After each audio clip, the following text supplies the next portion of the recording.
What I've got here is an average week's rubbish generated by a Victorian family. There's no plastic and no packaging. It's all vegetable matter and eggshells and a few old clothes and boots and bones and that sort of thing. But to show you how they recycle this, I need a little help. Anybody got a light? Give it your best shot. Incinerate! Incinerate! Ooh. Oh, a complete pile of dust. How efficient. I'd expect nothing less of a Dalek. Exterminate! Exterminate! Now, they would have sieved this, and they would have put the ashes through this sieve like this, several shovelfuls, and the small stuff, known as soil, went away to be used as fertilizer, and the bigger stuff, known as breeze, went to the brickworks, where it was turned into building blocks, and we still know them today as breeze blocks. In order to store all that ash and dust, they needed the dustbin, like this. Do you mind if I borrow this little brother of yours? Steel, galvanised, made in the 1930s, or that's when it started anyway. Great for hot ashes, but when we stopped throwing hot ash away, we used a little plastic number like this. Same shape, same thing really. Great for packaging and plastics. And today, we throw away so much rubbish, our bins need wheels. Wheelie bins first appeared in the 1980s, and although they are designed for humans to push, from here on, machines take over.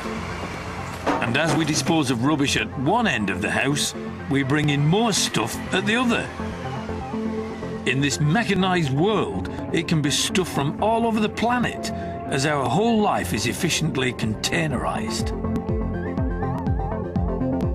The packaging we just so casually throw away is part of a massive global operation. Boxes within boxes, all coming to us in these big boxes, containers here, from all over the world. And it's a race against time, especially if we're dealing with foodstuffs. It's a big picture and one that I need to show you in a large format and not the little scraps of paper that I usually use. Stop right there! Hey, this will be fun. Hello, Chris. Can I borrow your truck for 1 minute? Carry on then. Let's see how all the international food we consume actually races to us before it has time to go off. Using the ingredients of a salad as the competitors, I'll show you all the ways they use to race to Britain, trying to be first to the customer. The race is on. We've got a little lettuce man here, and he's the first contestant. And he's off from Israel, of all places, the other end of the Mediterranean. And he's joined by all his little chums leaping in the boxes and the crates, which go into even bigger crates. And these crates go into one of the massive freezer lorries, like the one I'm drawing on, that hurtle across Europe.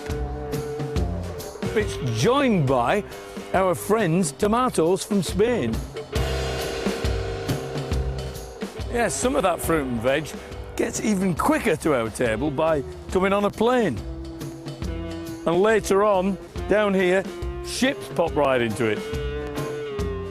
And as the marathon comes to a close, our little British veggie man joins in, because he's just down the street, really, isn't he? He might not have far to come, but he can still be pipped at the post because of his price. British veggie man might not be the first off the shelves. It's us, the consumers, that determine this whole process. It's us that decide which product leaves the shelves the fastest.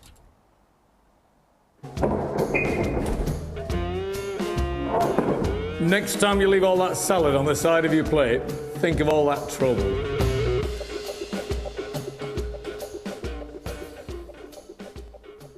Once we get a product in the home, what we keep and how we store it says a lot about us. And there's one room in the house that gives the most away.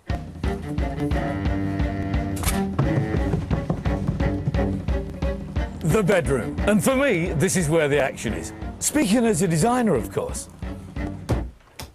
The storage of clothes wasn't an issue in the age of servants. They did it all for you. But really, I need a valet, but I've got this valet stand instead. Now, this is an old piece of furniture that I suspect not many of you have at home. What it does is keep my exquisite tailoring nicely draped so all the shape is still there. I can put my trousers over there, put my cufflinks in there. What are those exactly? But what I suspect you've all really got is one of these hideous little creatures that breed and multiply and, well, it's a coat hanger, it's a wire one. It was in a lampshade factory in America that this little gizmo was born. And it was born because one of the employees decided that his employer didn't have anywhere to hang the coats. So I'm going to recreate the magic of that creative process. So I've not got something that'll cut this. It looks a bit thick. So Ian, have you got one of those belt-mounted all-purpose? Well, it's not quite the tool I had in mind, but I'll just put this down on the floor. Come down here. That's it.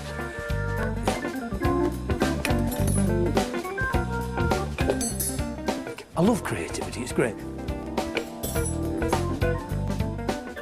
This moment of creation where this product was born was in 1903, and it was Albert Parkhouse that did the inventing and created and thinking sideways.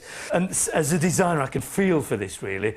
He had his idea stolen by his boss. The boss turned the factory over to making coat hangers, and lampshades went out the window, and Albert didn't make a penny, but his boss made a fortune. What a hang-up. Hey, what do you think of that, Alison? Do you know, I'm actually very impressed. Hey, she's impressed, and that's good, because she's a curator of historic costume. What's this, coat hanger case? No, it's actually a hat box. Let's have a look. Oh, There this looks quite a gem, this, isn't it? Bit of a gem. It is, yeah. Who would have worn this, then? What rank is this? Well, this would have belonged to a lieutenant in the Royal Navy. He just would have worn it for ceremonial occasions because it's quite a late Victorian example. Is it? Yeah.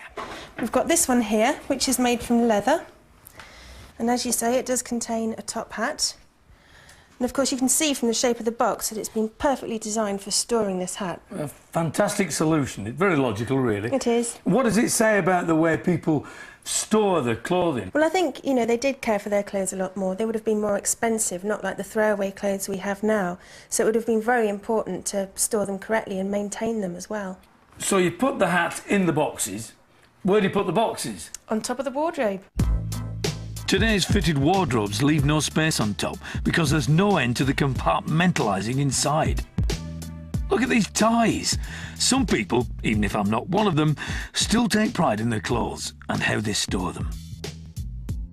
After all this expense and all these beautiful suits and wonderful clothes, we still hang them on these things. Now, what do you make of this? Well, I'd use it as a car aerial. And I use them to clean drains. But one has been used to save a life. The doctor who saved the life of a jumbo jet passenger at 35,000 feet has been hailed as a hero by his patient.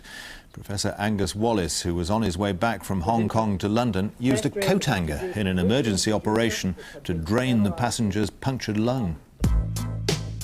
Of all the storage devices we've seen, who'd have thought that the humble wire coat hanger would have been such a lifesaver? It's amazing the number of things we decide to keep in our homes and the number of places we manage to find to put them all.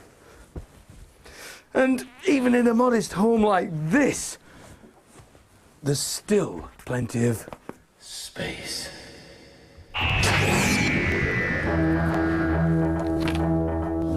Who knows? Maybe in a parallel universe, every home is like this. At least it would save space on housing estates. See you another time.